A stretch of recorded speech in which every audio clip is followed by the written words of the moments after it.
माननीय उपाध्यक्ष महोदय, नियम 67 के अंतर्गत जो स्थगन प्रस्ताव पर चर्चा हो रही है उसमें बोलने का आपने मुझे समय दिया, मैं आपका आभार व्यक्त करता हूं।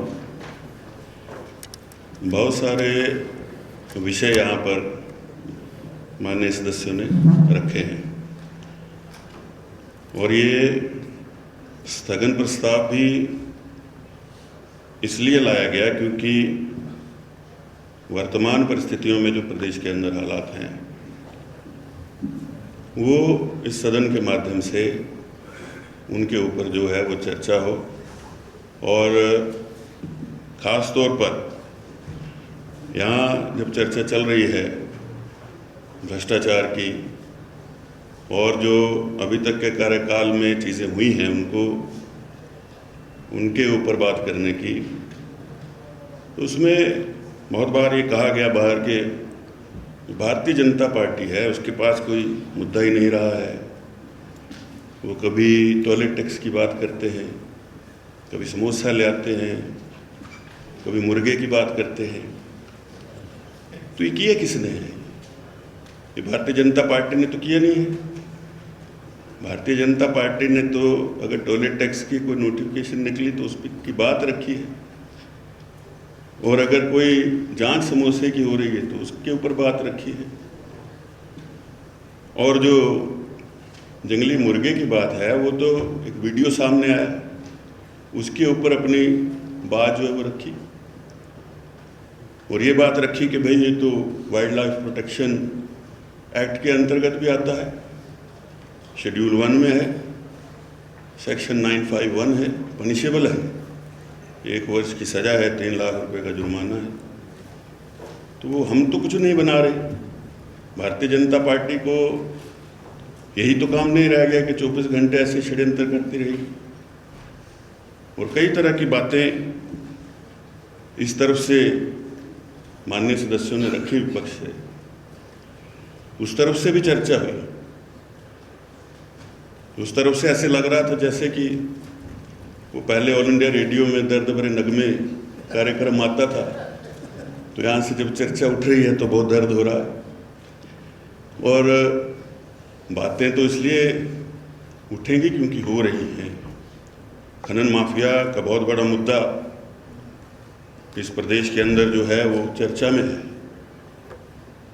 एजेंसियां जांच कर रही हैं और कौन लोग हैं जो जिनको गिरफ्तार कर लिया गया और किसने उनको इस प्रकार की जो है वो यहाँ छूट दे रखी थी। और ये जो कार्रवाई हुई एजेंसियों की, नोटिफिकेशन प्रदेश सरकार ने निकाली 23 अगस्त को और उसमें जो कैप्टिव यूज़ क्रशर थे उसको छूट दी गई। बाकी जो ब्यास बेसिन के अंदर थे उनको जो है वो बंद कर दिया गया और उसके ऊपर जो है वो हमने मीडिया सोशल मीडिया के अंदर देखा कि जो व्यक्ति गिरफ्तार हुए हैं वो सेक्रेटरीट में जा रहे हैं, गाड़ी से उतर रहे हैं। किसकी गाड़ी से उतरे? और ये 22 तारीख को अगस्त को उस दिन कैबिनेट की मीटिंग थी और 23 तारीख को ये जो है वो नोटिफिकेशन निकलती है। तो ये इस प्रकार का के हालात जब बने और जब कैप्टिव क्रशर को आपने कहा कि खुले रहेंगे तो 4 लेन का काम जो हमीरपुर ज़िला में चल रहा है वहीं की लीज थी ओपन, वहाँ से उस कैप्टिव यूज़ को जो है वो सारा जो है वो माल जाता रहा। वो किसकी लीज थी? तो ये सारी बातें जब चर्चा में आई तो पता, जब कागज है तो पता चल जाता है कि वहाँ राजीव सिंह नामक कोई व्यक्ति है, वहाँ उनकी लीज से जो है वो सारा माल जाता रहा। और आज जो ये बहुत सारी चीज़ें यहाँ सदस्यों ने रखी, उसमें एक नदौन में जो HRTC की ज़मीन की खरीद फरोख्त की कल बात यहाँ हो रही थी, तो उसमें कहा गया कि 3 लोगों ने बेची। एक कोई राजेंद्र राणा थे, एक अजय कुमार थे, वो पता नहीं किन किन लोगों के करीबी थे, तीसरे भी थे प्रभात चंद उर्फ सुभाष ठाकुर, वो किसके करीबी थे या करीबी हैं, उनके ऊपर वहाँ इनकम टैक्स की रेड हुई तो तीसरे का नाम भी बता देना चाहिए था। वैसे तो ये जो मामला इस ज़मीन का इससे भी गंभीर है, क्योंकि जो नदौन रियासत थी, जब देश आज़ाद हुआ तो 1952 में, जब ये जो रियासतें थीं इनके जब लैंड जो है वो वेस्ट हुई तो उसमें जो राजा महेश्वर सिंह वहाँ थे उनको सिर्फ 316 करनाल कुछ भूमि जो एक्ट के मुताबिक बनती है वो बची, बाकी सारी जो है वो उनकी भूमि जो है वो सरकार को चली गई कानून के मुताबिक। लेकिन मज़े की बात तो ये है कि आज तक जो वो भूमि गई उसकी खरीद फरोख्त हो रही है, वो रजिस्ट्रियाँ कैसे हो रही हैं, इसकी जांच जो है वो सरकार को करनी चाहिए। कौन लोग उसमें जो है उसके पीछे हैं, उससे जुड़े हुए हैं। ये परिस्थितियाँ जो है आज प्रदेश के अंदर हैं। और भ्रष्टाचार की तो बात यह है कि ये ज़मीनों की बात है तो यहाँ धर्मशाला के अंदर ही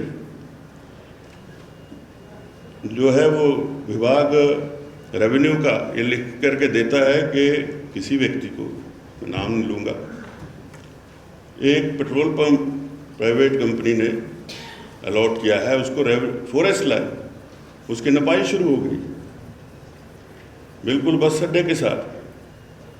वन भूमि कैसे दी जा सकती है? और ऐसे आदेश कौन कर रहा है? माननीय मुख्यमंत्री जी को इसका संज्ञान लेना चाहिए। कौन लोग हैं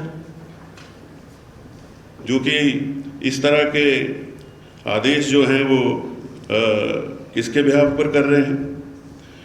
और ये जो अभी बिल भी पेश किया है लैंड सीलिंग का, उसके ऊपर भी जो है चर्चा नहीं है। लेकिन आप ही के ग्रीक क्षेत्र के अंदर 769 करनाल जमीन भी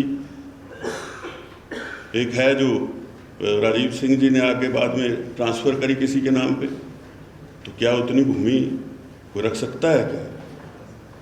और ये किस प्रकार का कानून है और किस प्रकार से ऐसी छूट जो है वो इसमें मिल रही है, इस चीज़ का जो है वो संज्ञान लेना चाहिए। और मैं आपको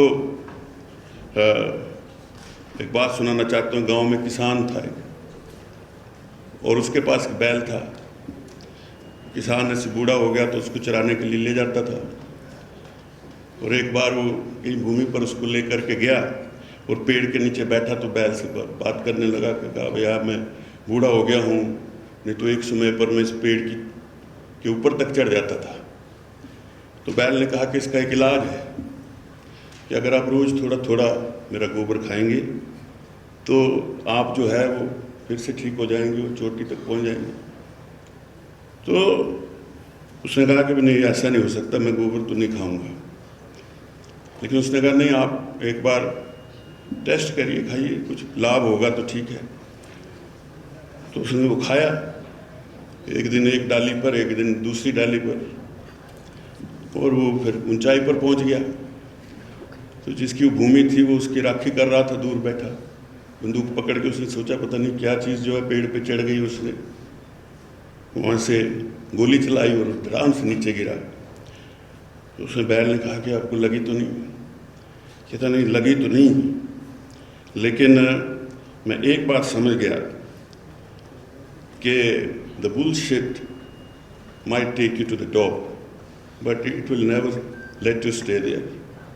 तो ये आजकल जो चीज़ें हो रही हैं कि उसकी परिप्रेक्ष्य बिल्कुल ठीक है कि इस तरह के चीज़ें प्रदेश के अंदर जब होने लगें, और जिस तरह से विक्रम जी ने कहा कि जो विपक्ष के चुनाव क्षेत्र हैं वहाँ पर जिस तरह सारे काम बंद कर देना और जो दूसरे लोग हैं अनकॉन्स्टिट्यूशनल लोग, जैसे उन्होंने कहा कि वो जा कर के वहाँ पर घोषणाएं करें और वहाँ पर जो है वो चीज़ों का उद्घाटन करने का प्रयास करें और ये दर्शाने का प्रयास करें कि हम लोग जो हैं वही सरकारी लोग हैं और चुने हुए लोग कुछ भी नहीं हैं। तो वो इस सदन में जितने भी सदस्य हैं, चाहे इधर हैं चाहे उधर हैं, उनकी गरिमा को भी उससे ठेस पहुंचती है। तो जहां अभी धर्माणी जी ने एक बात रखी कि ठीक है डिसइन्वेस्टमेंट होना चाहिए और ये तो एक प्रयास है डिसइन्वेस्टमेंट करने का, तो उसके लिए विभाग बना दीजिए, आप किसी अच्छे अधिकारी को उसका सचिव बना दीजिए, लेकिन होना डिसइन्वेस्टमेंट ही चाहिए, डिस्ट्रीब्यूशन नहीं होना चाहिए। दोनों चीज़ों में फ़र्क है। तो इन चीज़ों का जो है वो संज्ञान लेना बहुत ज़रूरी है। वर्तमान में जैसा अब इन्होंने कहा कि गेस्ट टीचर पॉलिसी ले आए, अब ठीक है पॉलिसी आ गई, लेकिन जो लोग वर्षों से कतार में खड़े हैं, जो लोग बार बार रोज़गार की बात कर रहे हैं, तो उनका क्या होगा? और शिक्षा की गुणवत्ता जो है उसके ऊपर भी इससे जो सवाल उठता है। तो इस प्रकार की जो चीज़ें प्रदेश के अंदर हो रही हैं, उनके चलते आज जो है ये स्थगन प्रस्ताव यहाँ लेकर के भारतीय जनता पार्टी जो आई, उसका मतलब यही था कि सदन के माध्यम से लोगों तक जो है वो ये बातें जाएं कि किस तरह से सरकार के अंदर, पता नहीं सरकार के संज्ञान में है कि नहीं है, कि किस किस प्रकार का जो है वो माफिया यहाँ पर काम कर रहा है कि जिसको किसी का डर ही नहीं है। और आज प्रदेश के अंदर हमारा जो जिला है कांगड़ा, यहीं पर कितने केस जो हैं वो चिट्टे के पकड़े गए हैं और बड़े सुनियोजित ढंग से लोग ला रहे हैं। मैंने एक बार फ़ोन किया थाने में कि भाई ऐसे ऐसे कुछ पता चला है, कुछ लोग आ रहे हैं, तो कह रहे हैं सर वो थोड़ी थोड़ी मात्रा में लाते हैं तो हम पकड़ नहीं सकते। ये कमाल की बात है। इसके ऊपर भी जो है वो कार्रवाई करने की बहुत ज़रूरत है। और इस समय इतना बड़ा मुद्दा जो है वो बना हुआ है सामान्य परिवारों के अंदर, ये पूरा एक माफिया जो है वो एक कोने से दूसरे कोने पर इसमें काम कर रहा है, उसको पूछने वाला कोई नहीं। और जहाँ तक ये मुर्गा प्रकरण की मैं बात कर रहा था, कल मैंने देखा सोशल मीडिया में कि एक FIR होगी। चलो मैं तो ठीक था, लेकिन साथ में जो मीडिया के लोग हैं, अब क्या वो भी लिखना बंद कर देंगे या वो भी खबरें चलाना बंद कर दें? और ये पहली बार नहीं हुआ, मीडिया के तो कई लोगों के ऊपर इस प्रकार से जो है वो FIRs हुई हैं। ठीक है, इसको जो है प्रजातंत्र में लोग लिखते हैं, उसका जवाब भी होता है, लेकिन ये नहीं होता कि इस तरह से जो है आवाज़ बंद करने का प्रयास किया जाए।